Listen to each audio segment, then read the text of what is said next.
Манас шаарындагы Двойняшки деген заводдо коноктобуз.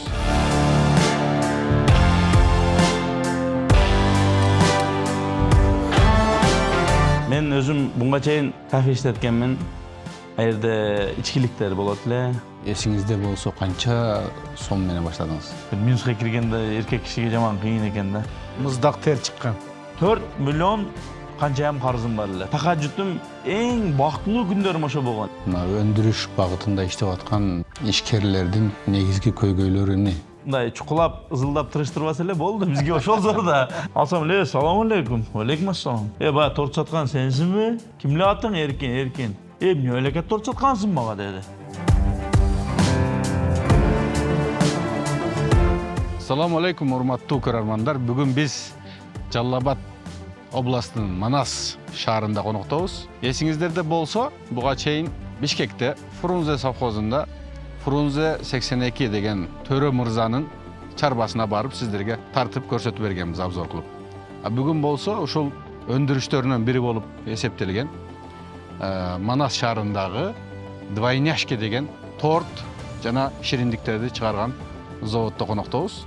Ошону менен тааныштырмакчыбыз.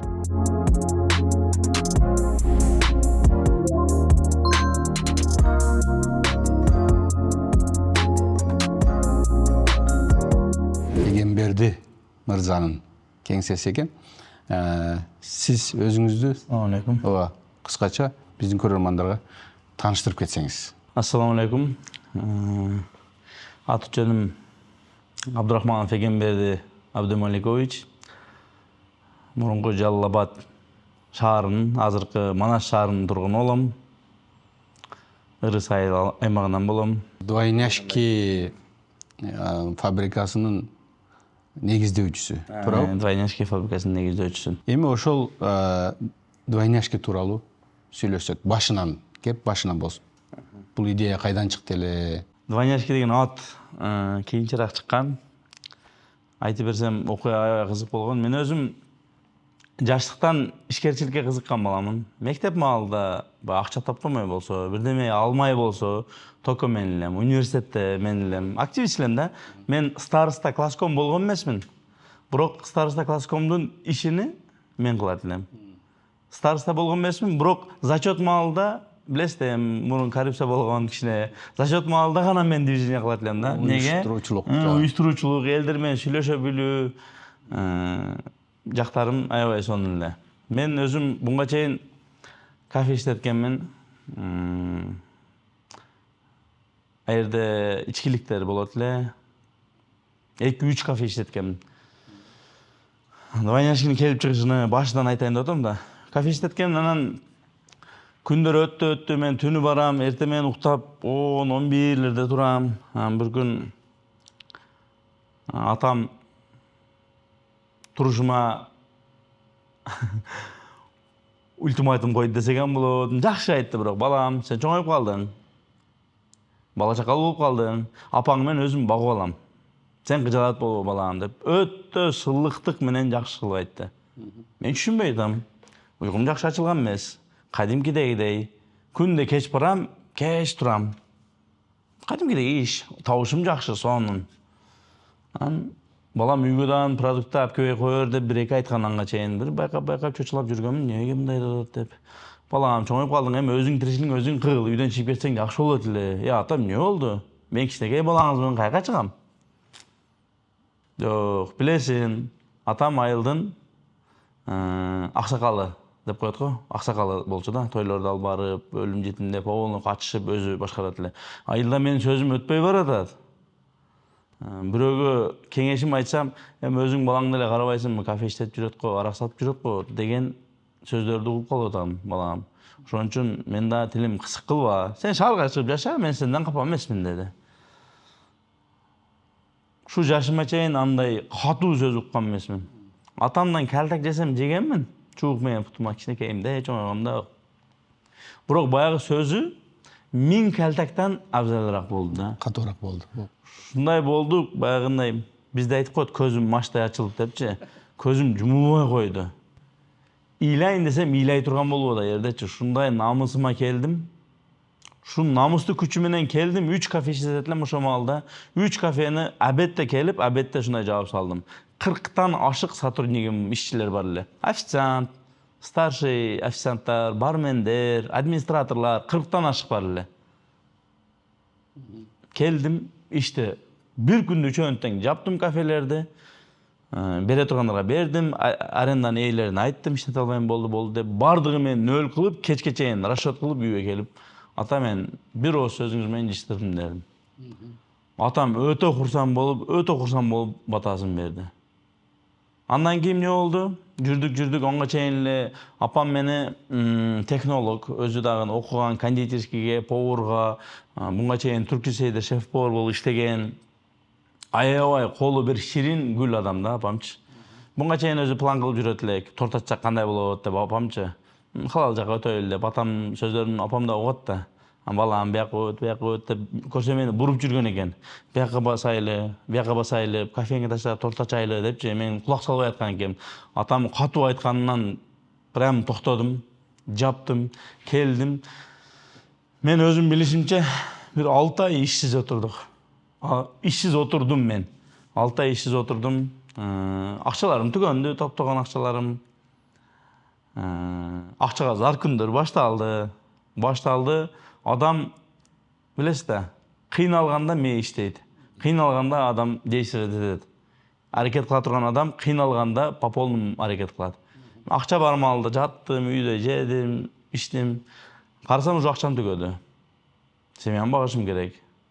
Ден сагым бүтүн. Ойлоно баштадым. Торт эмне болду, кылбайлыбы торт. Апам болду, кылайлы деди. Анга чейин биз мектеп программасында, билесиңер да, мектепке питание жаңы башталганда биз мектептерди алып, мектептерге питание таркаткан элек. Ошондон калган эски печкалар, оборудованиялар, майда чүйдүлөр бар эле. Ошолорду алдык, бир жерге абардык, баштадык. Анан бир 2 мастер анга чейин сүйлөшкөн элек. Россияда иштеп келген мастерлер болчу. Анан өзүбүздө иштеген, кондитерскийде иштеген мастерлер болчу. Экөөнү алып келдик, договорлоштук, ишти баштадык. Апам, мен, 2 мастер, 4 баштадык. Демек, идеяны башаты апаңыздан. Идеяны башаты апамдан, түрткүсү жаман ишти токтоткону атамдан да. Жакшы ишке буруп атамдан. Эгер ошол айтып атасыз го, акчам калбай калды, анан ушу жаңы иш баштайын деп ушул ишти баштадым депчи. Эгер эсиңизде болсо канча сом менен баштадыңыз? Башталыш. Башталганда менде сом жок эле. Жок эле. Айттым го, эски оборудованиялар коюштурдук. Мен өзүм буга чейин стройкаларда да иштегенмин. Штукатурка, ичи отделка, полный билем. Крыша жаап, нерселерди иштеп жүргөнмүн. Билем. Бир нерсе болсо, сразу үйрөнүп кетем. Бир иш болсо мен дароо үйрөнүп кетем. Торту дагы промазка, гүл коюш дегендерди мен бир күндө үйрөнгөнмүн да. Кудда ошондой эле оборудованияларды койдук, анга чейин баягы печеньени ары бери жасап жүргөнбүз, кичине билебиз. Балдарды вариантка сүйлөштүм, болуп кетсе мындай кылабыз. Айлыктарын чотко берем, азыр мындай төлөп турам, эртеге акча көбөйгөндөн кийин көбүрөөк берем деп вариантка сүйлөштүм. Ишти койдук, баштадык. Акча дагы табылды. Эми табылды дегенде канча? Возможно 10 000, 15 000 табылгандыр. Аяктан, бияктан 100 000ге жетпеген акча табылды да. Ишти баштадым да. Досторумдан сурайм, туугандардан сурайм. Ата-энем акчасы бар, 50 000, 60 000 табылгандыр. Ошол акча менен баштап айландырганбыз. Ошол жана сурадым эле. Двойняшки деген аталыш каяктан келди? Бул эмнени билдирет? Двойняшки деген биз биринчи баштаганда ниет кандай болгон? Ниет биз таза нукура продукция менен элдерге жеткиребиз. Биздики масштаб эмес, бизде 50 клиентибиз болсо, ошолорго нукура торту берсек, только биздин клиент болсо, только ошолор менен иштешсек. Буларды качественный деген ат менен иштешсек. Деп анан каймактуу деп тортторду атын койгонбуз. Каймактуу деп койсок, башка болгон экен. Озвучениясы жакшы болбоду. Өзүм кичине аракет кылдым, бир маал жакшы болуп туруп эле кийин кайра спатка кетти дегенде соода жага. Ошол жерде бир 2 комнатада ачканбыз. 2 комнатанын 1 комнатасы жасайбыз, 1 комнатасы жарым магазин, жарымы раздевалка, кухня. Ошол жерде баштаганбыз 4 адам. Баштагандан кийин эле сразу чоң эжем кошулду. Дагы бир мастер кошулду. 6 адам болуп калдык. Анан кандай кылабыз? Инвестиция тартышым керек болуп калды. Бир жактан акча алышым керек болуп калды. Мен бир жакшы таанышыман квартирасын сатып акчасын берди. Негедир ошол маалда оматым берди, Алла насип кылды, мага пул табылып калды. Жакшы инвестиция кылышым керек эле. Иш көрдүм, көзүм менен көрдүм, болуп кетет. Акча жетпей калды да. Масштабка чыгайын десем, масштабка деле эмес. Кичине көбүрөөк чыгарайын десем, акчам жок да. Ошо 50-60 миң эле оборот кылып атабыз да. Анан акча табылды, атын кандай кылайлы деди. Анан насип болуп, мен өзүмө 3 кызым, 2 уулум бар. Чоң кыздарым эгиз. Андан кийин уул, андан кийин 2 уул, анан кыз. Эгиздерди дагы баягы близнецы бар, анан двойняшки бар. 1 тондогулар близнецы, 2 тондогулар двойняшки. 2 кызым 2 бөлөк, бирөөсү кара тору, бирөөсү акчарай. Честь них двойняшки деп койгонбуз. Өтө сонун. Бул канчанчы жылдары болуп атат? Аллагы сиз айтып аткан жана ошол башталышы? Башталышы 2015-20 декабрда биринчи тортубуз чыккан. Прям 20 декабрь күнү биринчи тортубуз чыккан. 10 жылдан ашыптыр, а? Өтө жакшы иштейм. Өтө сонун. Ассаламу алейкум, урматтуу көрөрмандар. Менин атым Мурзаев Абдували. Мен ушул Двойняшки кондитердик фабрикасынын өндүрүштүн жетекчиси болом. Алдыда силер менен өндүрүштү тааныштырып чыгам. Кире бериштен Астанадан киргенде эле сол жагында кир жуучу бөлмө жайгашкан. Кир жуучу бөлмөдө бизде ар сотрудниктерде ар биринен 2ден форма берилген. Бирөөсүн бергенде экинчисин кийип алмашты иштеп турат. Ар бир сотрудниктер номерациясы менен өзүнүн формалары берилген.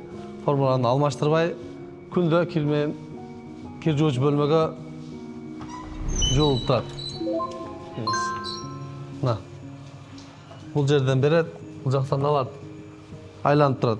Ичинде өзү жууп, өзү үтүктөп, ичинде бир кызыл иштейт жумушчубуз. Күндө берип турат. Жумушчуларыбыз формаларын алат. Келгенде туурада эркектердин кийим алмаштыруучу бөлмөсү, бул жакта аял кишилердин кийим алмаштыруучу бөлмөсү. Азыр бардык жумушта. Ар бирине бирден кабина берилет. Ошол кийимдеги номерациясы менен чип, коддор менен берилет. Өзүнүн коду, өзүнүн чиби болот. Кийимин алмаштырат. Эртең менен келип, кийимин алмаштыргандан кийин бул жака келет. Бул жака келип, колун чайкайт пенкалары менен. Колун чайкап, колун кургатат. Өзүбүздүн жумушчулар формасы менен кирип кете берет. Биз азыр бактан халаттарды кийебиз. Жумушта кирердин алдын ушундай турникеттен өтүшөт. Турникетти бутун койгондо биринчи бутун түгү тазаланат.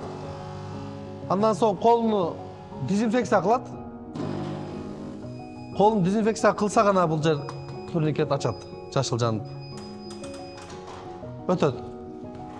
Бул жак менен киребиз. Биздин производство ушул жерден башталат. Ар бир бөлүм өзүнүн бөлүмүндөгү адамдар тааныйт. Бул азыр мени тааныбайт. Мына зубай болду. Ар бир кабаттын өзүнүн ушундай фейс айдиси болот, келет, өзүн тааныйт, кирүүнү басат, жумушка кирип кетет. Чыкканда чыгууну басат, чыгып кетет. Табель эч кандай ручка менен келдиң, кеттиң, птичка кол коюу бизде жок. Бизде бардыгы автоматташылган. Үй бүлө менен чогуу болгон аракеттер, башындагы кыйынчылыктар, анан ушул иш силерди канчалык бири-бириңерге жакындатты же алыстатты? Баягы эки адам бири-бирине катуу ишенсе, үчүнчүсү Алла болот дейт го. Бул үй бүлөлүк болгондо апам, атам, акам, эжелерим, буларга ишенбей кое албайсың да. Булар мени алдайт деп ойлой албайсың да. Ушундай бири-бирибизге ишенгенбиз, бир кармыңдан түшкөн балдарыбыз. Атам менен апам. Бизде баягындай бул алдап коёбу экен деген ой вообще болгон эмес. Неге? Бизге повезло, бир туугандар болуп калганбыз, ата-эне болуп калганбыз. Балдар болуп калганбыз. Өтө сонун болгон, ушундай ишеним менен баштаганбыз. Именно бул иш үй бүлөлүк болуп калганыга да өтө кубанычтамын. Неге? Шериктик болуп калганда ортого кандай гумандар түшөт эле, кандай болот эле билбейм. Бирок азыр бу жерде бири-бирибизге ушундай ишенгенбиз. Мен кандай кыйналыппы, кандай кылып иштесем, мен үй бүлөм менден кем иштеген эмес. Апам эртемен мен баягы бамдат ишканага келип окуйт элем дедим, апам менен бирге келет элем. Келип апам ошондой маалда мен келгичи үйгө кетпейт эле. Иш жок болсо эми мени күтүп отурат эле, балам деп. 100 торт барып, 70'ini almaştırıp, возвратта ал. Кайра 20'sını сатып келет элем. O деген күндө 20 эле торт сатылат эле, 70 алмашат эле. Ошондо отуруп мен баягы бир акча таптым деп едим эле. Акчам ал жок болду. Ал жок болгондон кийин дагы бир бандай депрессия деп коебузбу эмне? Бир минуска киргенде эркек кишиге жаман кыйын экен да. Не болду, не мага күч берди? Мен азыр жок болуп туруп, бирөөдөн карыз болуп туруп отуруп калсам, ата-энем бар да, апамы өтө жакшы көрөм атам. Апам мен атама келип, ошо карызды сурап атканын элестетип жүрдүм да. Келип сурасам, мен эмне деген адам болом? Өзүм ишти кылып, баларды иштетип, итудан карыз суратамбы деген ой мен токтотпой койду. Вообще токтотпой койду. Уктатпай койду десем дагы болот. Иштедик. Анан иштөө боюнча десек, мен келинчегим экөөбүз базарларга барат элек. Жана айтпадымбы, трубочка депчи, биздин хит товар деп. Себеттерге трубочкалар салып алганбыз. Машина менен барабыз. Фитпи, ушундай кичинекей машина болчу. Машина менен барабыз. Келинчегим көтөрүп кирип кетет базарды аралап. Бирден сатып чыгат, бирден, экиден, анча-мынча кофеяны дамдап алабы, эптеп сатып чыгат. Чыгып атканда чалып коет. Мен экинчисин себетти даярдап турам. Келет, себетти берет, бу себетти алып кетет. Күндө ошентип бияктан торттон банкрот болобуз, бияктан наличка, трубочканы сатып келет. Ошону менен экөөм бири-бириге кийиштирип 2016 зорго чыдаганбыз. Дагы бир трогательный моменттер, тахажутка окшош эле. 2017ден 18ге или 16дан 17ге өткөн жылы ушундай болуп калды. 16дан кийин эми эле баштаганда 16-дан 17ге биз тортторду эч ким тааныбайт, эч ким албайт. Жаңы жыл келип калды, базарга алып чыктык, эч ким албайт, эч ким тааныбайт. Мен билем тортум качественный. Жалал-Абадта мындай торт жок. 100% уверенмин. Алгыла. Ошо конкуренттер демекчи, башкалар тортторуна ценасыны бир аз кымбат болуп атат меники. Бирок мен өзүн баасынан арзан кылып сатып атам да, мага түшкөн баасынан дагы. Эл билип калсын депчи. Алгыла десем албайт. Бол 29 өттү, торт сата албайбыз. 30 өттү. 31 уже обед болуп, обедтен кийин болот. Биз торту эч ким албайт да. Иш баштаган мен. Болуп кетсем мени макташат. Кудай кааласа мана подкаст кылып отурабыз. Ошо маалда болбой сынып калсам эмне болот? Сынып калсам дагы өзү эптей албады да болот да. Мен эмнеге уялам дедим. Кылып аткан ишимен адал болсо эмнеге уялам дедим. Баягы эски кинолордо барбы? Базарда адамдар, укпадым деп эле, алманы алып калгыла, мындай алма деп туруп бакырып саткан го бу. Кодо ошентип бакырдым. Адамдар мына жаңы торт чыкты, мына гарантия экен, вдруг силерге жакпаган болсо, жеп бир күсөк калып туруп жакпады десеңер, акчаңар кайра кайтарып берет. Жарымын жеп туруп жакпады десеңер ham кайтарып берет. Ошо турушта шу жерде кесип туруп, жеп туруп жакпады десеңер, үстүгө кошуп берет акча. Бу деп бакыра баштадым. Мындай бакырган жинди жок да. Бардыгы кай жинди бакыртат, кайсы бу акылы жок бакыртат деп. Жок дегенде бир карады, карагандан кийин караса, угуп көрсө торт. Жакпаса пулуңарды кайтарып берем деп атат. Келди, простой телефон көтөрөм. Бул жок. Простой телефон көтөрөм. Дидит. Nokia. Номерим жазып ал. Ләвүс, жакшы чыкпайт. Кайтарып келсемчи берем пулуңу. Барганда биз мейманга кесебиз да. Бар кайра жакпаган болсо топту бер дейинби? Бир күчтөк алып келесиз, болду. Кабай касачы, кабасам келип үкө тортуң жакпады дең, мен пулуңузду кайтарып берем. Ләвүс. Кой. Үйүлүп жаткан торт биз заготовка кылып алганбыз да. Уже от безысходности да, уже чара калбай калгандан уже бакырып ушундай кылып шоу кылдым да. Ләвүз деп туруп өзүм эркектик намысымды коюп сатканмын. Шундай шыр кетип атат, бирок бардыгы не кылат? Номерди алып кетип атат да. Бардыгы ишенбей атат. Ошондо алган адамдар угутса эстесе керек. Биринчи жылдарычы. Бардығы номерді, уже номерді картонға жазып, картонға фломастермен илип қойдық мына номер. Бардығы билип қалды. Бардығы алып кетіп атат, бір-бірін елдер шундай екен, бір-бірін угул ала береді екен да. Баа торттор қалып біздікін урып кетті бардығы. Шундай сүйініп ақша жиып қалды да. Биякта қарызым жабылышым керек. 4 миллион қаншайым қарызым бар эле. Сырып алғанмын, заготовка кылганмын, басқанмын да. Онча ақша көрө элекмин да. 4 миллион бірдеме. Сырыодан өзі 3 миллион ашық қарызмын. Амба квартирадан дагы қалдығы қалған. Топ-топ қойған ақша қалған да. Үйге барып есептедік. Шамда эле бүтүп қалдық. Есептесек, ишенесиз бе? Біз қарызбыз деген, мен қарыздан өте қатты қорқамын да. Қарызбыз деген пулды полный алдық. Оғыр бір 300 сом, 400 сом ашып қалды. Настолько точно өзіміз таңқалып қалғанбыз да. 4 миллион 300 сом, 400 сом ашып қалды. Жоқ, окажется біз қарызға нағын берген екенбіз, номерлер жазыпчы. Бір қарызға где-то бір жақшы берілген екенбіз, бір 300 000 сомдық берілгенбіз. Ошо біз пайдабыз болып қалған да.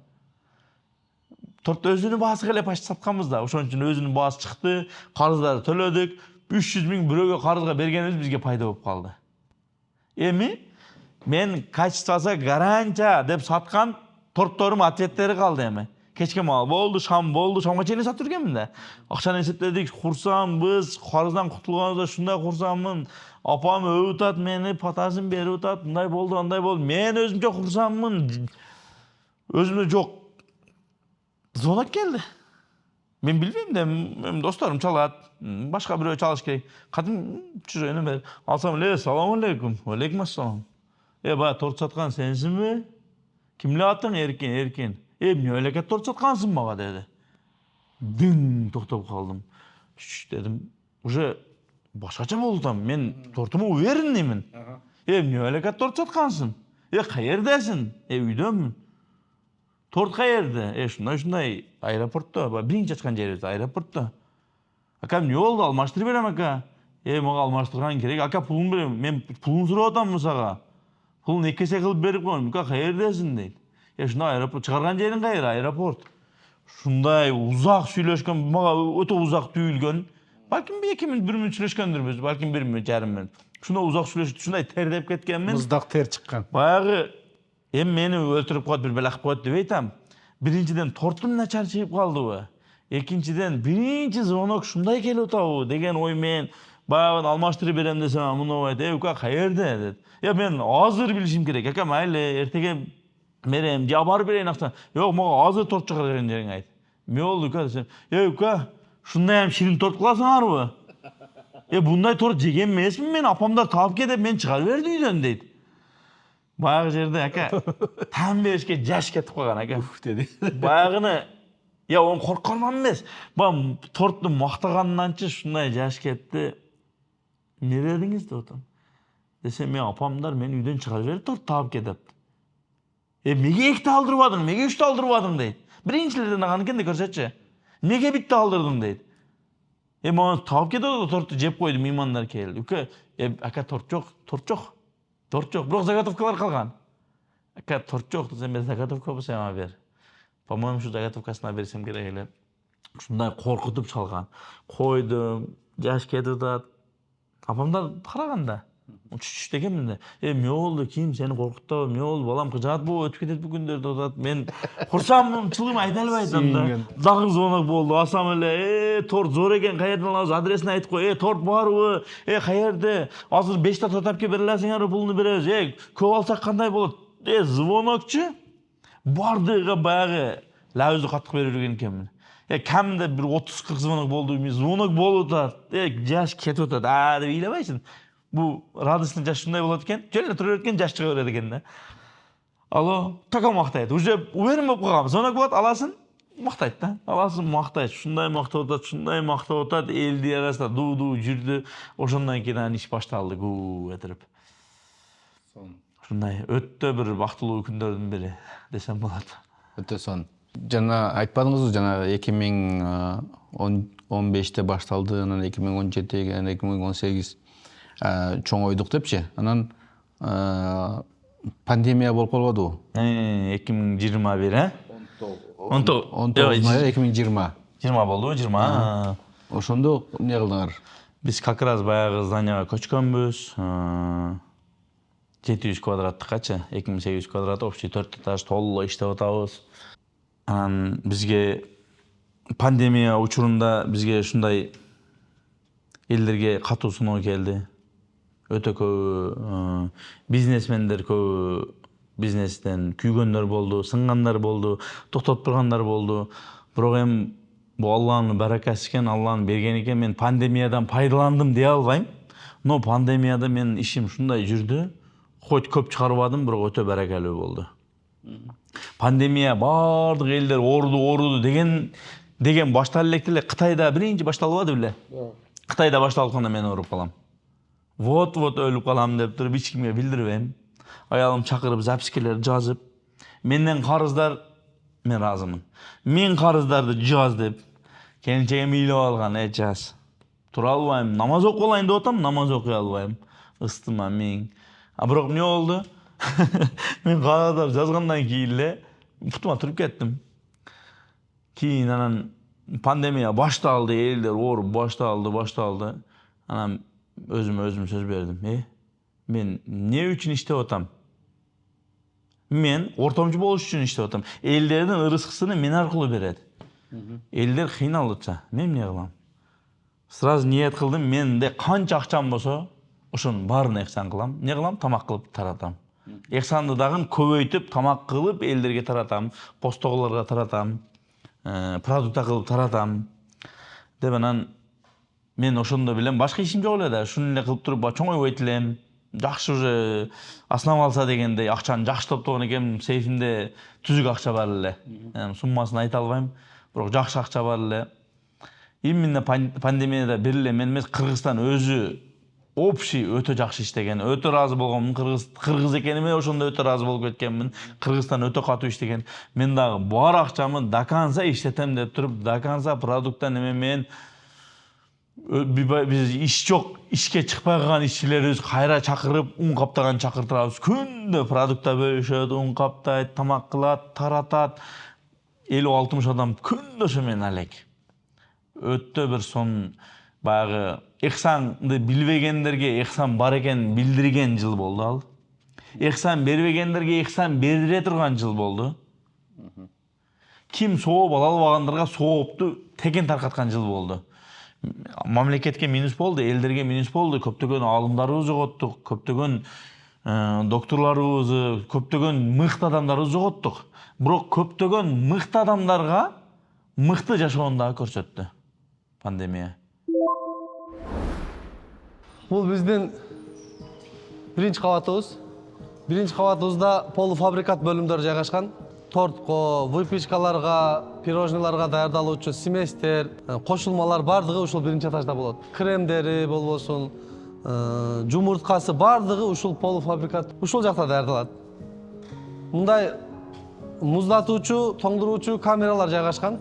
Ар бир кремдин аттарын жазып тоңдуруп коебуз. Бул жак ошол кошулмаларыбыз. Жакшысызбы? Бул жерде кошулмалардын бардыгы мынтип даярдалат челектерге мына. Бул трубочканын кошулмасы. Ичинде бардык уже кошулмалары даяр. Алат, кошуп жасай берет. Бул жак деле ошондой полуфабрикат.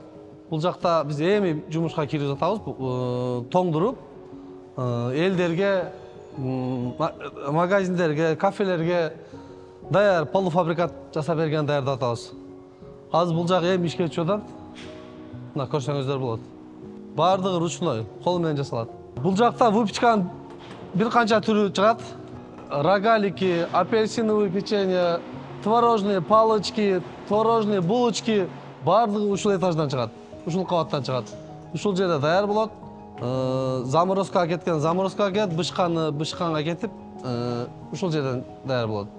Коридорубузда ар бир кабатта бирден эркектер үчүн намазкана, бирден аялдар үчүн намазкана, ичинде дааратканалары менен.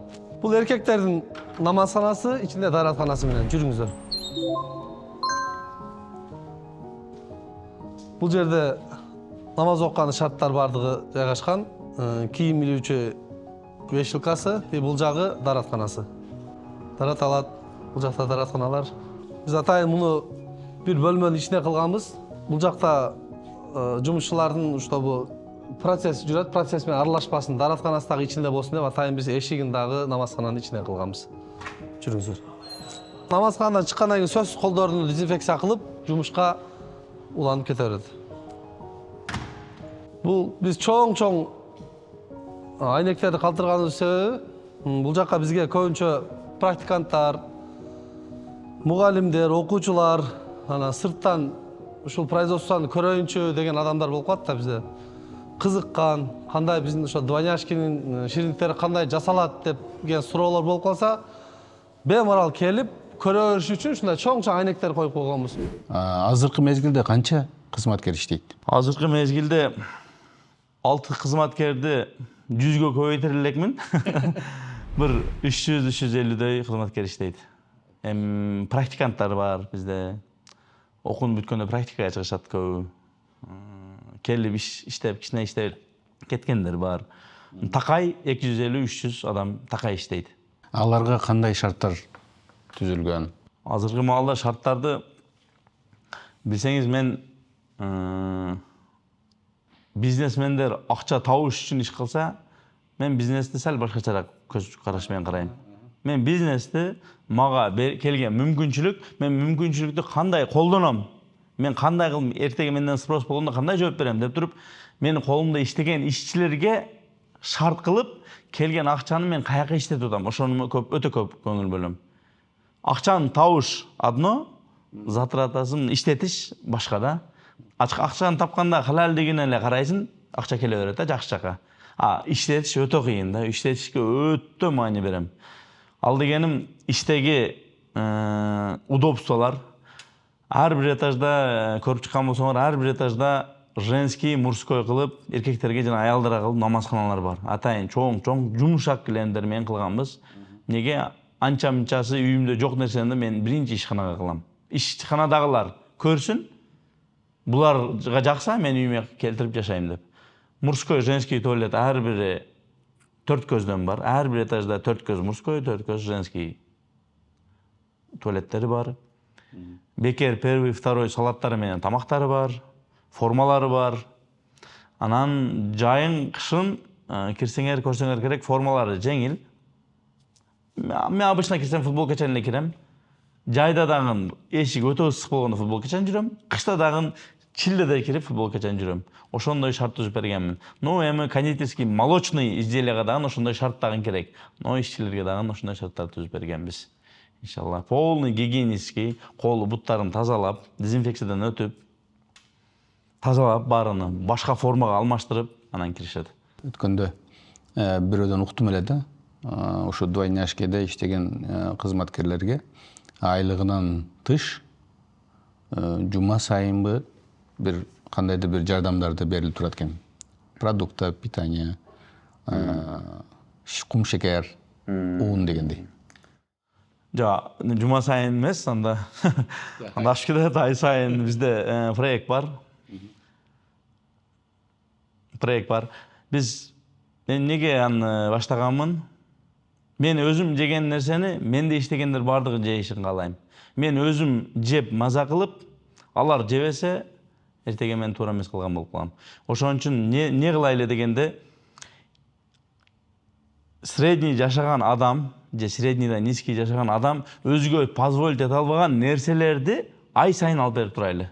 Мисалы үчүн эмне? Консерваны көбү жей бербейт да. Койчу депчи. Сливочный маслалар. Молочный продукталар, ошо эле сыр, нары берилер.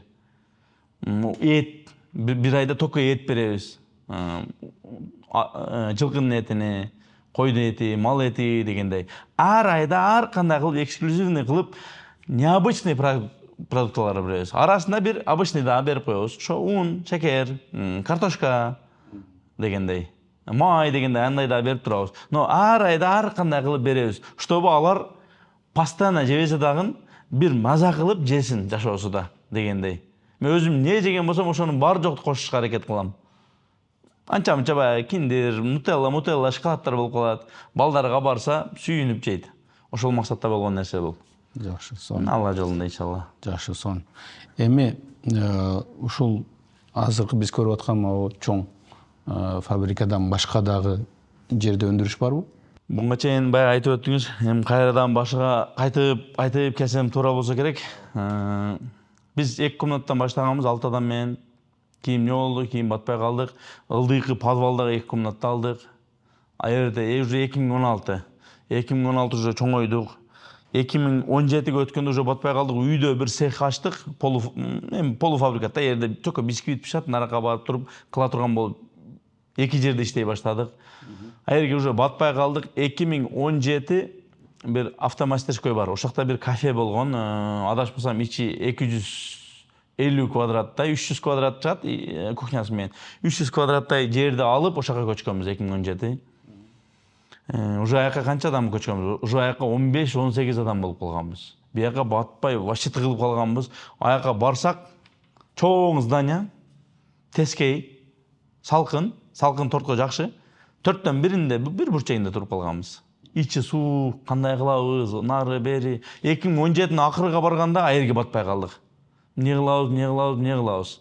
Анан берден бөлөк дагы бир спутниктин центринде здание бар. 750 квадрат, этажы, 4 этаж. Аер анан ошол жерди алып, аерда карызга алып, ошол жерге 2019 көчкөнбүз. Көчүү процесси да. Аерге барганда эмне болду? Кудду баягы эле биринчи неме кайталанды. Бир эле этажга батып калдык. 4 этажды ал. 4 этаж эмне кылабыз? Бир этажга магазин, склад бар жок батып калды. Экинчи этажга кечине эле бирдеме чыгып калды. 4 этаж эмне кылабыз? Вакыт келди. 2021, 22, 23 болгондо уже аерге 4 этаж нык болуп, вообще батпай калдык. Производстводан ашты. Фирменный магазиндер көбөйдү дегендей. Анан бул жак 10 миңден ашык квадрат. Бул жер. Точнее 12 миң квадрат. Бул жака 2025-тин башында көчүп келдик. Жаңы экен да бияк. Бияка келгенде кудду ошол кайталанды. Бирок пока толуп жете элекпиз. Толук боло элек. Ошондо бул жер канча адамдын иштешине ылайыкталган? 1,5 миң адамга ылайыкталган. Азыркы күндө 350 бар. 350 адам иштеп атат. Бирок өтө жайлуу иштеп атабыз. Бу жерде 2 смен менен иштегенде толук биринчи этажыбыз почти азыр пустой эле турат. Экинчи этаж дагы өтө кеңири, үчүнчү этаж өтө кеңири иштейбиз. Ошоң байланыштуу аз эле адам иштеп атат. Бирок 1,5 адам, 1000 адамга чейин биз кеңири батыра алабыз. Бирок келечекте пландар да бар иншаллахга. Жакшы сон. Азыркы күндө чыгарылып аткан продукциялардын түрлөрү канча? Азыркы күндө продукциялар түрлөрү торттун өзү эле 50-60 түрлү бар. Хит продаждары бир 30дай хит продаж, элдер баары тааныган. Могу көрүп турган выпечкалар 50сү рабочий, общий 80 продукция бар выпечка. Анан пирожныйдын түрү билбейм өтө эле көп болсо керек, бир 100 эмне эле. Жалпысынан айтканда бир 200-300 болуп калат. Түрлүү продукция чыгат экен. Немечи, көлөмүчү? Мисалы бир күндө же бир айда канча көлөм чыгарылат? Анан ал кайсы жерде реализация болот? Мен билгенден бул двойняшка көбүрөөк мына түштүк региондордо таанылган. Жалал Абад областы толугу менен да айта алам. Неге дегенде Токтогулга чейин барат. Ош облусу, Оштун шаары өзгөн, эми баткен жактарга чыгып атабыз. Анан Бишкекке дагы уже бара баштадык. Биздин продукция экиге бөлүнөт да торторубузчу. Өзүбүз фирменный магазинде сата турган торттор бар. Алардын баасы бир аз бөлөкчөрөөк. Качествосы дагы ошонго жараша бөлөкчөрөөк. Анан стандарт торторубуз бар. Мен азыр сизге стандарттарды айттым. Фирменный торторубуз өзүбүздүн фирменный гана магазинде сатылат, башка жака берилбейт.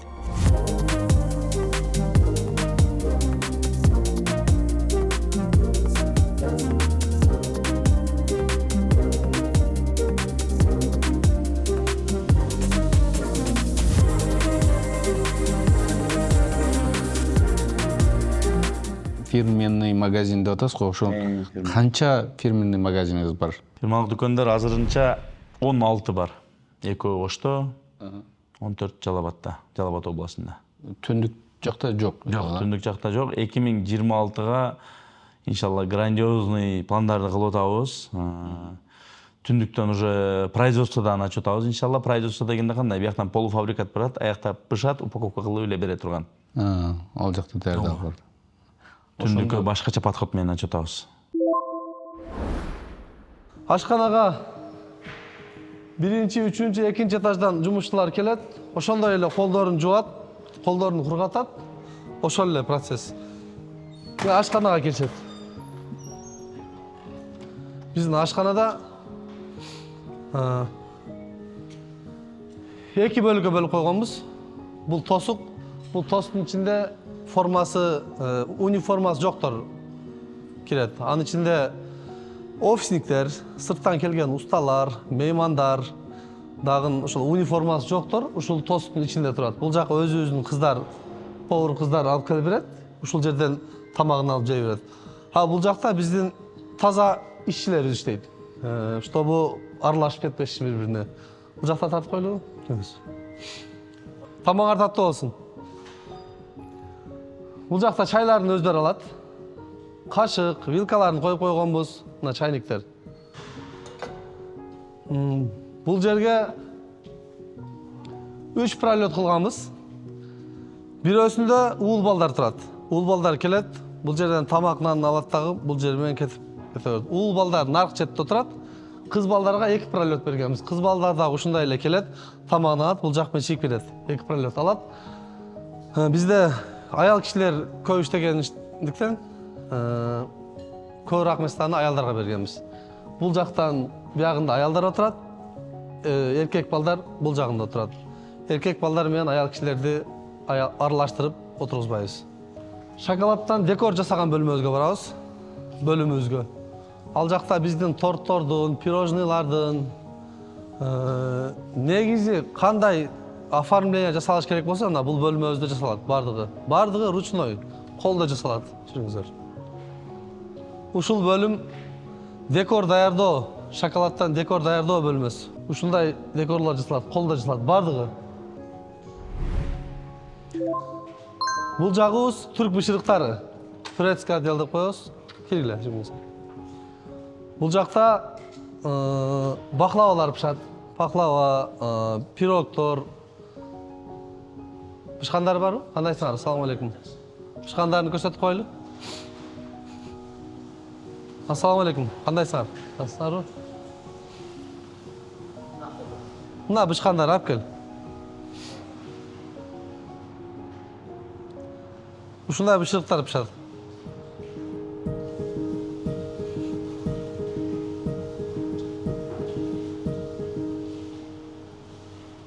Жабдууларды, оборудованиялар. Ошолордун эмеси кайсы жерден келген? Өзүбүздүн оборудованияларбы же четтен келген?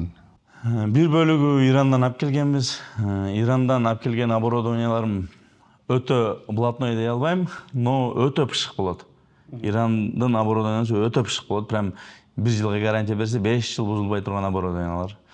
Туркчанын оборудованиялары бар. Тоже туркчанын печтери көп. Ар кандай оборудованиялар туркчаныкы көбүрөөк.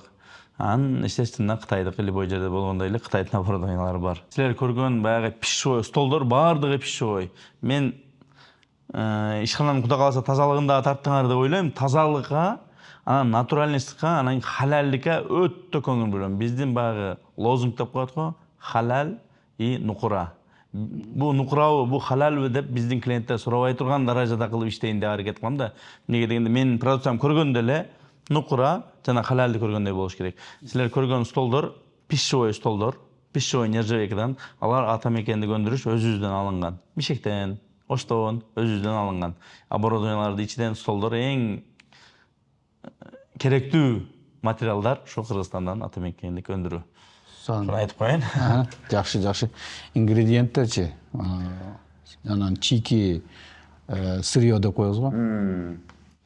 Сырье дегенде именно биздики молочный продукция болгондугуна байланыштуу молочный продукталар именно биз сүт, каймак, сметана, творог деген нерселерди полностью баары өзүбүздүн местный продукция. Местный дегенде Бишкектен Белая река менен иштешебиз. Оштон алайкы бар. Жети Батыр, Ырыс деген немелер производителер бар. Жалабатта сүттөр полный местный Жалабаттыкы. Накта натурал. Накта натурал, өзүбүздөн мистелер. Калган дагы сухофруктар Өзбекстандан чыгат. Майларды өзүңүз билгендей Россияда да майдын кени, майлардын слоеный, без Россиядан келет. Шоколадтар, натуральный шоколад иштетебиз. Конкуренттер. Өзгөчөлүгүңүздөр эмне? Эми конкурент деп туура эле айтасыз. Мен бирок конкурент деп эч кимди караган эмесмин. Айттым го, мен 50 адамга эле жетип турса, күндө 50 клиентим болсо, күндө келе турган. 5-600 клиентим болсо, ошолор менен иштейм. Буга чейин Жалабатта чоң фирмалар бар болчу. Мен аларга жетем деп да ойлогон эмесмин. Аларды конкурент деп да көргөн эмесмин. Көңүл да бурган эмес экенмин. Ушундай катуу иштеп, ызылдап кирип кеткен экенмин. Бир маалда көзүм ачып карасам дейт го, уже алардан өтүп кеткен экенмин да. Сон. Но мен конкурент деп эч кимди эсептеген эмесмин. Менден күчтүү фирмалар бар. Менден күчтүү адамдар бар, жетекчилер бар. Мен аларды алам, сабак алам. Алардан эле эмес, жөнөкөй ишчилерден да сабак алам. Но биздин өзгөчөлүгүбүз деп калдыңыз. Биздин өзгөчөлүгүбүз жана айтып өткөндөй нукура, анан домашний даам деп коет го. Домашний уют, домашний даам деп берет да. Анан биздин өзүбүздүн өзгөчө бир продукцияларыбыз бар. Бул трубочки деп коет. Союз маалда болгон дейт. Эми Союз маалда мен эми илешип калганмын, жеген эмесмин, но Союз маалдагыдай дейт да даамычы. Мындай жок, эч жакта жок. Туура. Трубочкаларыбыз бар. Тортторубуз каймачный торт деп вообще бөлөкчө. Именно биздин бөлүп турган ушул продукциялар. Дагы 5-6 продукциялар бар. Өтө бөлөкчө. Жакшы. Эми ушул азыркы күндө өндүрүш багытында иштеп аткан ишкерлердин негизги көйгөйлөрү эмне? Бизнесмендер. Өндүрүш багытында иштеп аткан ишкерлердин негизги көйгөйү бул ошол эле баягы сырьё деп айтып өттүңүз. Сырьёлор аябай тез көтөрүлүп, кайра тез түшөт. Таможнянын айынанбы, налогдун айынанбы, өтө тез көтөрүп, тез түшөт деп коем, тез көтөрүлүп кетет, ойнойт да. Ошол бизге аябай пут тоскоол болот. Но азыркы мамлекеттин түзгөн шарты болсо, мамлекеттин түзгөн шарты аябай зор. Мисалы? Бизди мындай чукулап, ызылдап тырыштырбаса эле болду, бизге ошол зор да. Биздин ишибиз основной конвейерный болгон үчүн, ошон үчүн силерди мындай бир четтен тааныштырып кетейин, жумуштун башталган жагынан жүрүңүздөр. Бул өзүбүздүн бренд коробкалар. Биз продукцияны жасалып чыккандан кийин ушул коридордо коробкаларыбызга ушуларды салып, ушулар биз мындай транспортировкага колдонобуз. Лифт менен алып түшүп кетет. Магазиндерге, региондорго ушул коробкалар менен таркатабыз, өзүбүздүн бренд коробкалар. Бул жакта бышырыктар, выпечкалар. Азыр кандай жасалышын, кандай бышышын силер менен көрсөтүп кетебиз, жүрүңүздөр.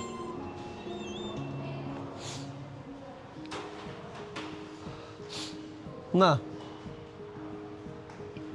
Бул жерде бардык ручной жасалат. Жасалып листтерге тизилет. Мына мындай болуп тизилет листтерге.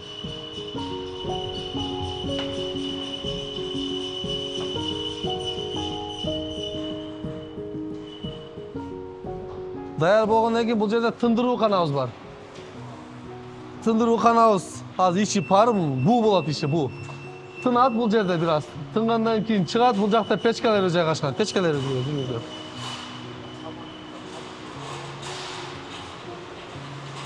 Мына азыр даяр болуп бышканы. Ушул силерге айткан турецкий печкаларыбыз ушулар.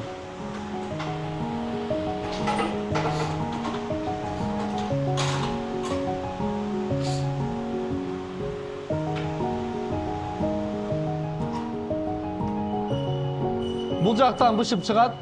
Бышып чыккандан кийин бир 10 мүнөт, 15 мүнөт бул жерде тындырылат. Ысык табы кайтканга чейин ушул жерде тизилип турат. Табы бир аз кайткандан кийин бизде муздаткыч канабыз бар. Муздаткыч канабыз биздин продукцияны фасовкага, упаковкага, таңактоо бөлүмүнө даяр кылып берет. Мына бул жер муздаткыч канабыз. Бул жер -10 ушундай, -8. Азык температурасы ушундай. Продукциялар ушул жерде табигый муздайт. Муздап, бул жакта таң актоо бөлүмү бар, таң актоо бөлүмүнө чыгат.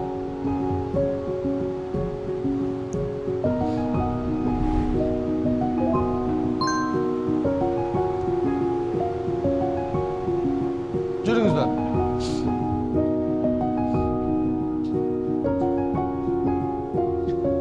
Бул жакта муздап чыгып, таң актоо бөлүмү. Бул жерде экилер, профтроли, лакомки, трубочка.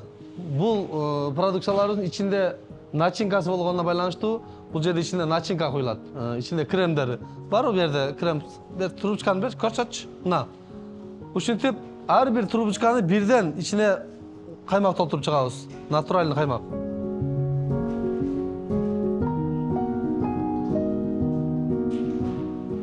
Каймакталып бүтүп турбайт, бул сразу ушул жака чыгат. Мына, каймакталгандан кийинки көрүнүшү. Пакеттерге толтурулат. Пакеттелип грамдалат ар бири. Грамдалганда мына.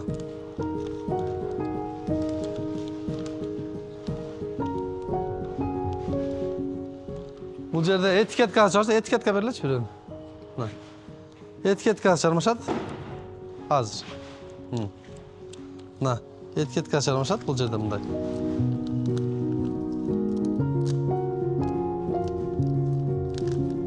Ушундай көрүнүштө отправка бөлүнө жөнөтөбүз. Масштабирование боюнча келечекте, мисалы, келечектеги жакынкы 3 жылга эмне пландарыңыздар бар? Жакынкы 3 жылга дегенде биринчи эле жылда чуу дегенде эле биз Бишкекке чыгайлы деп атабыз. Бишкек, көл, анан бирок Нарын менен Таласта калтырбайлы деп атабыз. Бирок Бишкек менен көлгө уже пландарыбыз бар. Жакынкы 3 жылда 2026, 27, 28 как раз 3 жылда такай отуруп калышыбыз керек, 26 баштап. Чет өлкөлөргө чыга турган? Анан чет өлкөгө дагы биз эмес, өздөрү кызыккандар өтө көп болуп атат. Келип Өзбекстанга алып чыгайын деген уже канча жылдан бери келишет. Өзбекстандыктар келет, биздикилер келет, Казакстанга алып чыгайын дегендер болуп атат, Россияга алып кетейин дегендер болуп атат. Аны пока что карап атабыз. Кайсы 2026 эмес, точно 2027ден возможно тоже обработканы баштайбызга дейм. Стартта турган производстволорум акыркы 10 жылда эна, 1-2 жыл эмес. Молочный продукта чыгарам деп атам. Суусундуктар чыгарам деп атам. Анан эт багытында өтө сонун бир проектим бар, ошону да чыгарайын деп атам. Бир холдинг кылып, тез дасторконбу же тез тамакпы деген бир супермаркет ачкым келип атат. Азыр мен магазинимде полуфабрикат, фабрикат, торттор, чириндиктер боло турган болсо, магазинге киргенде суусундук, молочный продукция, этпи, пышпаган полуфабрикаттар, пышкандар, шириндик бар жок болушун каалайм. Ошонго чоң амбицияларымдан ушул молочный, суу чыгарам, эт багытында. Аны азыр дагы той проект деп баштап атабыз, Кудай кааласа. Той проект деген эмне болду? Азыр бизде мурун баары үйдө өткүзчү эмеспи тойду. Баары бошокторду үйдө кылып, келиндер кылып, айылда. Азыр айылдагылар дагы үйдө өткүзбөй калды да, кафеге чыгышат, кафеде өткүзүшөт. Шаардагылар тем более условия жок, домдогулар. Алар кафеде өткүзөт. Ошолорго бир условия түзүү берүү максатында, алардын оорун жеңил кылуу максатында полный тойго кеткен чыгымдарды, продукцияларды биз жеткирип берүү, жашап берүү кызматын даярдап жеткирип берүү. Ошол проект үстүндө иштеп атабыз азыр иншалла. 2026 ошонун жылы болот иншалла. Жана өзүңүз айтып кеттиңиз, баягы взлет и падение болду, ар кандай мезгилдер болду, жыргалчылык болду, кыйынчылыктар болду. Ошол биздин көрөрмандарга кызык болсо керек. Кандай кыйынчылыктарды кантип жеңдиңиз, кантип өттүңүз ошонун баарынан, кантип жетиштиңиз ушул күнгө? Кыйынчылыктар демекчи, бая айттым го, биринчи 2 комната алып, кийин 4 комната болуп, кийин бир кафени цех кылып алып өтүп, айыр толуп калгандан кийин биякта азыркы зданиябыз бар, 750 квадрат, 1 этажы, 4 этаж. Ошол жерди алганда мен бир 30 миңдей доллар пулум бар эле. Банкка залог отуруп калган экен, банктагы тааныш акам досу болуп, акам ал деп банктан өзү кредитке жакын маселем башча ала кой эле, ал сен иштете аласың обу дегенден кызыгып, мен дагы ойлоп, мечталарым бар, кылышым керек деп ойлоп алдым, банк кредитти берди. Билсеңер эми ачык айта берсем туура эле болсо керек, банкка мен 3 жылга берген кредитти, 5 миллион берип атат мага кредит. Кийин айырге мен магазин ачам деп проектке кошуп койгон экенмин. Магазин болсо анда 18% болуп калат деп, жарым 18, жарым 6% болуп калды. Общий учетто 12% болуп калды. Но мага көп ал. 5 миллион өзү көп. 12% ашып түшөт. И то 3 жылга берип атат. Банк менен сүйлөшүп, 1,5-2 жарым доллар пул бергенмин. Шуну 5 жылга созуп берчи деп. Болду деп, жүрүп, бир аптадан кийин созо албайт экенбиз, 3 жылда жабышың керек экен деди.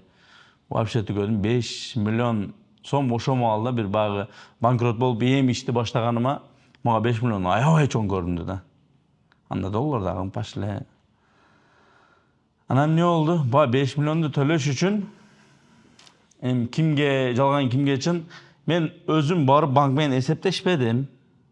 Менин ниетим тока төлөш болду. Алла күбө, мен тока төлөйм дегенмин. Тахажжутум эң бактылуу күндөрүм ошо болгон. Эң кыйналган күнүм десем болот. Мындай эсептеп келгенде эң кыйналган күнүм, өзүмө койсо эң бактылуу күндөрүм ошол болгон. Неге? Аллага эң жакын күндөрүм ошо күндөр болгон. Элдер тахажжутту калтырбай окуйм, атайын десе, меники вообще калбайт эле. Өзүнөн өзү. Тахажжутту уктап калган күнүм болгон эмес ошо маалдарда. Азыр ошо күндөрдү өтө сагынам. Мен кадимгидей Алла менен сүйлөшүп, отчет берип, көргөн адам жиндеп калды десе керек эле. Анча-мынча аялым туруп алып, эмне болду, ким менен сүйлөшүп атат дейт эле да. Мен мындай кылдым деп өзүм отчет берет эле. Мындай кылдым, акчаны бердим, тапканымды берип атам, иш жакка иштетпей атам, лишний жебей атам, лишний кийинбей атам. Отчетту жакшы кылып атам, ишти зор кылып атам. Шундан кутулайын кредиттен деп 3 жылга өтө коркуп Алладан суранып алган кредитими, ишенсеңиз 6,5-7 айда жаап койгонмун. Алдан кантип жабылган? Банкка барам акча 100 миңден ашык.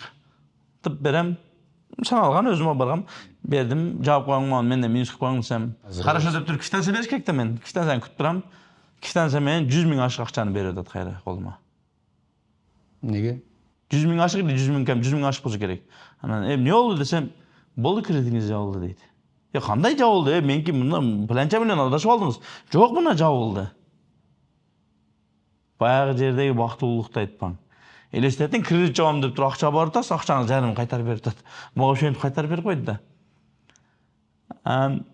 Точно жабылды, выпискасын чыгарып бериң. Жабылды дегенди деп точно кайра сурап атам, ишенбейт. Директориям чыккан, жабылды точно деген.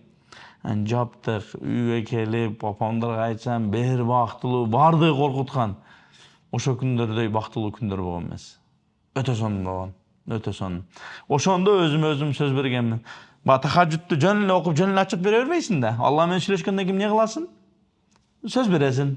Алла, сен шундан кутулуп тургун, мен кредит алайм дедим. Сен шундан кутулуп тургун, мен мондойлорду салам, мен мондой кылам деп, ошо маалда мен обещанияны бере бергенкем. Алхамдулилла, ошого өтө сүйүнөм, ошо обещания бергениме. Ошо обещаниянын аркасынан өтө көп иштер болуп кетти. Эң кызыгы эмне дебейсизби? Эң кызыгы мен кредит албайм деп сөз берип алганмын да. Кредиттен кутулдум, стройкамда бүтүрдүм, сонун болсам. Кийинки жылы келип, Эркин, банктын начальниги. Эркин, салам алейкум, кандай жакшы. Декабрь жыл жабылып атат, билбейм банк системасы кандай. Короче, акча бар, алып коюшуң керек. Ала албайм мен кредит. Кереги дагы жок. Кандай кылсам неме кыл, залог дагы албайм. Сенгин просто жазып кой, бизнесиң бар. Бизден алгансың, төлөгөнсүң удачно. 70 миллион сом бар. Сен алып койгон шуну. 5% менен долларовый. Жок, ала албайм. Билип турам да, сыноо келди да. Мен айтып турам. Алла, мен буну билип калдым деп атам. Алла, мен буну билип калдым деп атам. Шундай сүйүнүп атам, ошондой сыноо мага келип, мен билип калганымачы сыноонучу. Алхамдулилла, ошондон кийин мага кредит ала турган муктаждык кылбады Аллах. Өтө сонун, азыр Кудай кааласа жакшы. Эми ошол жанагы бул эми сиздин семейный бизнес деп коет го. Үй бүлөлүк бизнеске айланып калды да, ошондой туура түшүнүп атамбы? Ооба. Же башка да, мындан башка дагы иштер барбы? Жок. Семейный бизнес демекчи, буга чейин өзү баягы Алкогольсүз кафеда иштеткенбиз. Апам өзү повар деп эдимби? Повар, технолог. Апам кухнясын аябай жакшы карачу. Мен дириженисмин да, алып, сата коюп, кыла коюп, кайерге эмне кыла койсок, ошонун баарын мен чечип жүргөн баламын. Апам башынан эле өтө даамына көңүл бөлүп, видине көңүл бөлүп, bunga себепкер баарына атам. Атамы каттык колдугу, апамы аракети менен баары жок болду. Баары жок болду. Мен биринчи машинабыз менен билем да, Лабо алганбыз да. Лабо менен мен бамдатты ишканага келип окуйт элем. Ишканага келгенден кийин анан азан айтылат эле. Мен вдруг уктап аткамда азан айтылып, мен туруп окуп калсам, өзүм кечирбейт элем. Неге? Өзүм ушундай сөз бергенмин. Бу ийгиликтин сыры дагы эрте менен тургандыкта. Намаз окугандар болсо багымдатта, окугандар болсо 5-те, 4-те. Ийгиликтин эң бир сыры ушунда. Мен өзүм сөз бергенмин, багымдатты барып ишканада окуйм деп. Болду. Кеч калып калган күнүм өзүм кечирбейт элем. Көбүрөөк иш кылайын, шуну отработка кылайын депчи. Ишканага барып, товарлар жүктөгөндөн кийин азан айтат эле, багымдатты окуп туруп жолго чыгып кетет элем. Производствону, өндүрүштү бардыгыны чоң эжем иштеген, кичинекей эжем иштеген, акам иштеген, Нуршагам жакшы тааныйсыз. Өндүрүштү бардыгын алар колго алган. Мен закуп алып келем, анан кийин товарды таркатканы өзүм элем. Лабо менен кийин келинчегим экөөбүз чыга баштадык. Кышты күндөрдө кыйналып, колдор үшүп, тоңуп, магазинге кирсең сени эч ким тааныбайт. Кичинекей балдар келип бар жоголчу деп айдап ийет. Күчүң бар, ура албайсың, товарыңды сатышың керек. Ушундай күндөр өткөн. Ошо бир Лабо алганда кубандык деп атасыз. Азыркы күндө мен азыр мындай гаражды кирип атканда көрдүк да байкадык. Тизилип турат немелерчи, техникалар. Канча машина? 20дай машина бар. Спринтер, Портер, бир чоң машинабыз бар. Фура эмес го, Атека деп коебу, ушундай машина бар. Майда чүйдө техникалар бар. Лабо, Портер, эмнеде иштеген, Желмаян, Мелмаян, ушундай техникалар бар уже. Дүкөндөргө жеткирет, аймактарга жеткирет. Дүкөндөргө, аймактарга өз малында жеткирүү үчүн баары холодильник. Холодильник болуш керек. Адал жолду тандаган ишкер катары. Боложоктогу баягы жаш ишкерлерге кандай насаатыңызды айтат элеңиз? Жаш ишкерлерге биринчи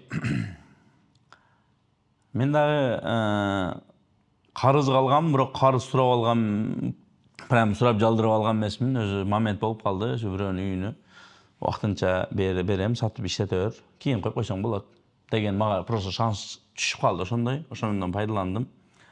Но карызга иш баштабаш керек. Карызга иш баштаса, же ишин ойлой албайт, же карызды кантип жабам деп ойлой албайт. Мен өзүм башыман өткөндө айтып атам да, карыз бул жаман нерсе да. Только ойлоно бересиң, ишиң дагы жүрүшпөйт. Өзүң акчаңа башта. Акчаң жокпу? Сен просто аракет кыл, Алла бере берет. Мен шу күнгө чейин болгон практикам можиза деп коебузбу? Любой ишти мен көзүм жетип атабы, ойлой алатамбы?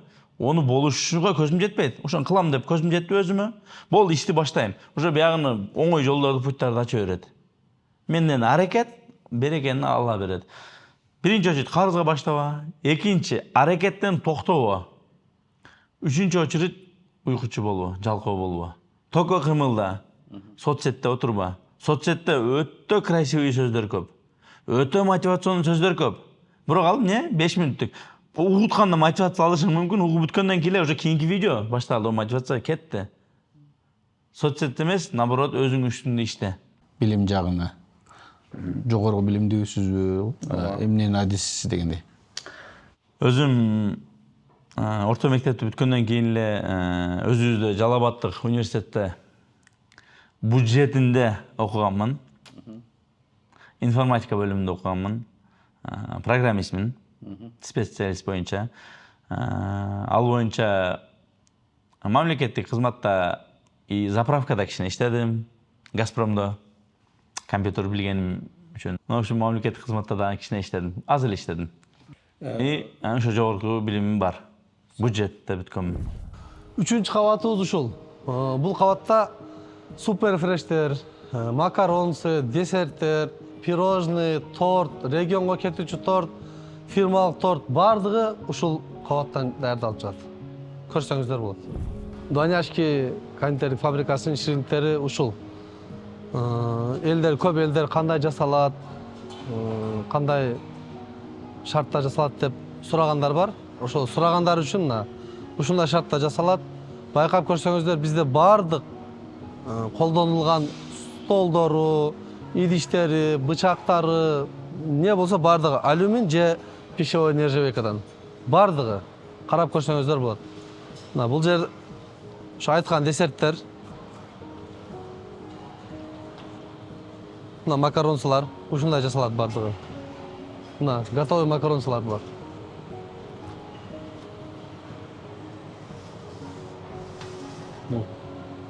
Бул жерден башталып, биздин торттор башталат. Аймактарга кетүүчү торторубуз, өзүбүздүн фирмалык торторубуз.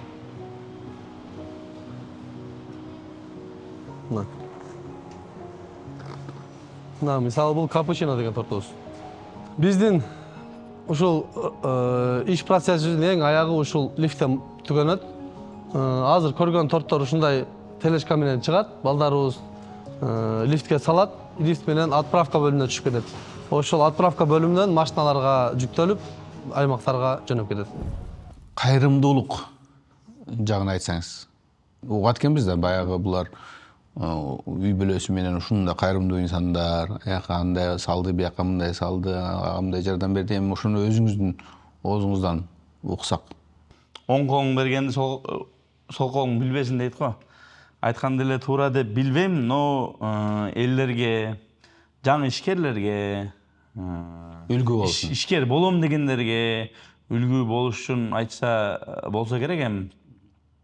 Мен өзү иштен максатым, ниетим дагы бар жокту дүйнөнү таап туруп мен жатып алыш эмес, өзүмө ээлеп алыш эмес.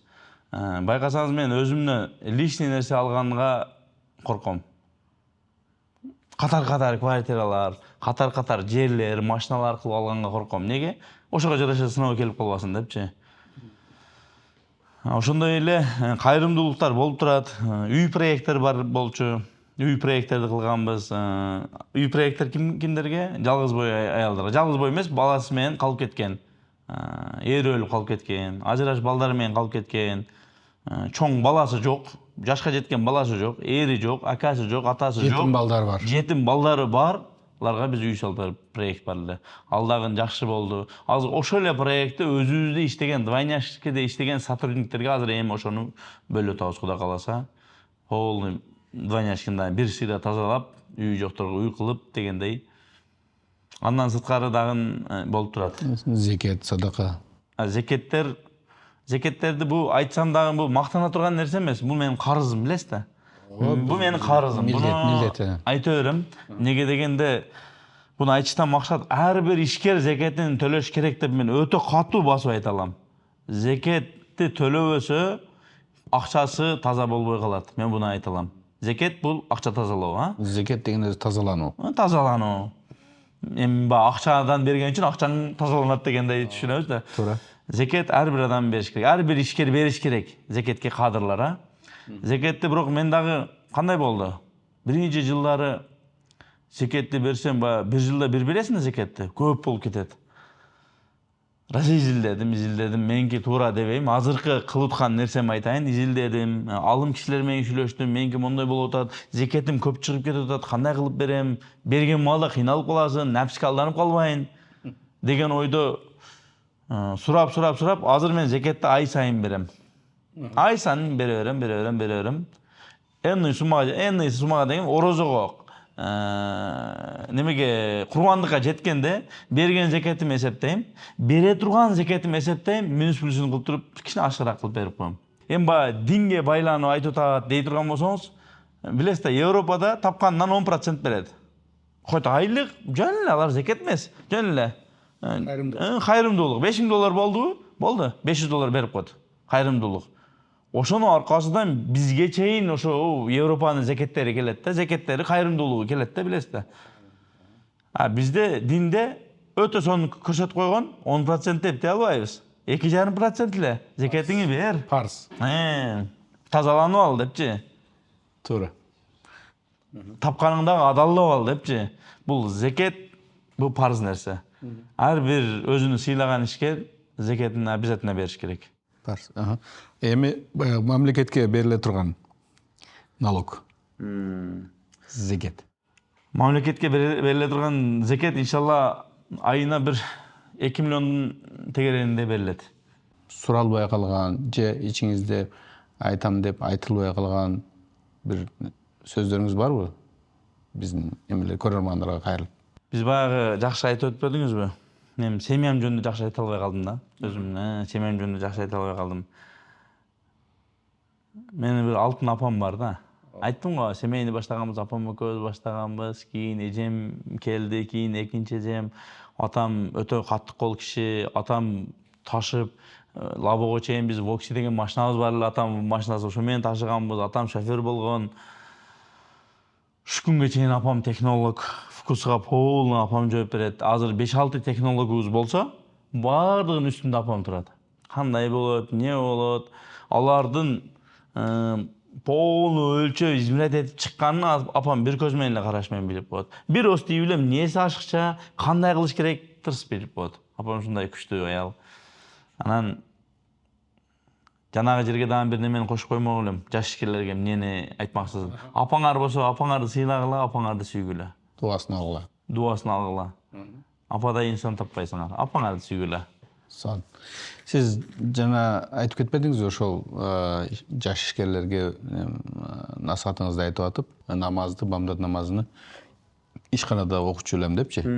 Азыркы күндө кандай? Азыркы күндө процесске аралашасызбы же сырттан эле карап турасызбы? Эми азыркы күндө бамдат намаздан баштасам биринчи үйдө мечитте окуп калдым, ишке келип окубай калганмын.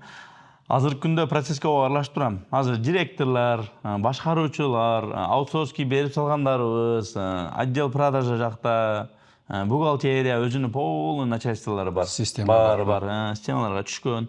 Мен эмне кылам? Мен редко келип аптасына бир жолу, возможно 2 жолу келем, текшерип турам аларды. Эмне болуп атат, кандай болуп атат, өзүм бар жоктон курста болуш үчүн. Анан бар жокто өзүм телефонума байлап алганмын. Бар жокто кандай акча түшүп атат, каяка кетип атат, система эмне болуп атат, эмне чыгып атат, кандай поставка болуп атат, бар жогуну билип турасыз. ооба.